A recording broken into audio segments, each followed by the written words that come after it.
morning here, I took a rash step because I was so outraged. I was so outraged that our president would launch yet another illegal, unconstitutional, immoral war. And so I also knew that my government was lying. I knew, again, yes, that's right. And I knew also that the press were lying. After all, in this country, we've got at least one court decision that says it's okay for the press to knowingly lie to the American people and to the international community. But not only that, we know from just a few years ago with Iraq that 935 times not only were we lied to by our president, vice president, and Condoleezza Rice, but the press readily, zealously printed all of those lies. And since I'm a student of the counterintelligence program, I know that it didn't start with the Iraq War. It started a long time ago. And the demonization, the targeting, our own FBI said that they wanted to neutralize certain leaders who dared to dissent. And while I'm here, I'm staying at the home of John Judge, who has dedicated his life to understanding the nature of political assassinations that have taken place in our country. And so we know that we have had silent coups at the end of snipers' bullets that have killed our leaders who dared to dissent. So, faced with all of that, and Brother Akbar has the ability to put the historical context together that is so vitally important.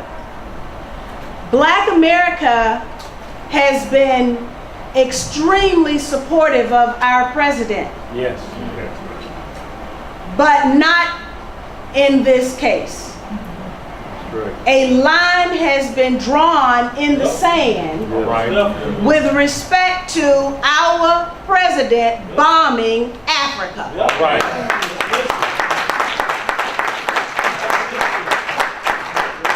And Libya in particular, because of the history of support when the United States was supporting apartheid in Africa, on the African continent, it was the people of Libya and the leadership of Muammar Gaddafi who were fighting to eradicate apartheid. That's right. And for those blacks and people of color inside this country who were fighting to eradicate American-style apartheid, the people of Libya and Muammar Gaddafi were supportive as well. Now, I don't know that history, but Brother Akbar knows that history very well. And that is part of the reason why Black America has drawn this line in the sand, because this is something that is a historical relationship that has context that Brother Obama, that our President Obama has stepped across. He has crossed over the threshold. I have been blessed to be able to travel all over the world. And as I have traveled, at one point I was extremely proud of the fact that Black people in the United States, all over the world, have a moral authority because everyone all over the world understands the plight that we have struggled against and that we continue to have to struggle against. But unfortunately now, the policies of the Bush administration have been enunciated and implemented by black faces. From Colin Powell and Condoleezza Rice, and now we have a continuation of those policies through the office of President Obama.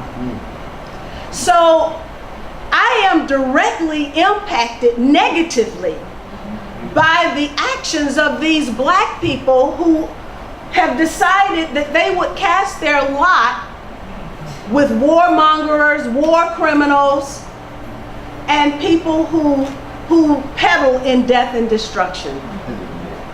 So I decided that as a responsible and conscious black person, that I wanted my voice heard against what these other people were enunciating. And at the same time, I also just am sick and tired of war. I want better for my country. I want my country to be the beacon of hope that people think it is or used to think that it was. And I know that the American people deserve more than what they're getting now. So I decided that I would take a delegation of investigative journalists that I knew from across the country to go to Libya so that they could tell the American people the truth. That's all we were interested in, was the truth. Wherever the truth is, then we would let the chips fall where they may. But there was a problem. I needed to finance the delegation, and I didn't have any money. So I went to a friend, and he loaned me the money to take Wayne and Randy and Josh, who's behind the camera there, and other journalists from across the country, and my lawyer from Atlanta. We all went there because of my friend who loaned me the money, and I promised that I'd pay him back. Thank you. The problem was that I didn't have the means to pay him back. And so I started asking people after we went there, and our reports began to circulate and they went viral. Most of the video that you see is the video that Josh shot, that you see on the internet. And some of that is in the video that you will see here. But also what you will see here is video that was given to us by individuals who were able to get their hands on it from Libya's NATO allies, who have a penchant for recording their crimes on their cell phones.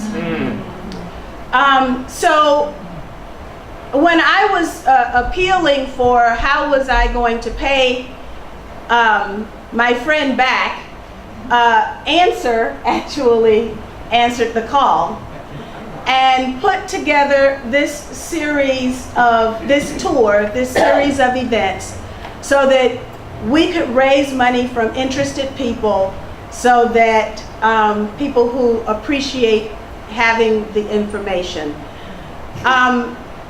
There's so much more, but I want to make sure that we have time for question and answer afterwards.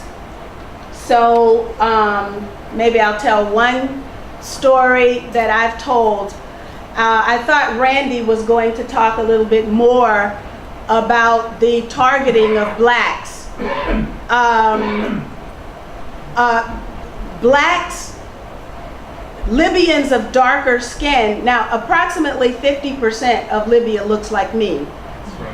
And so you can imagine what a cataclysm could befall the country if people who look like me are being attacked by people who look like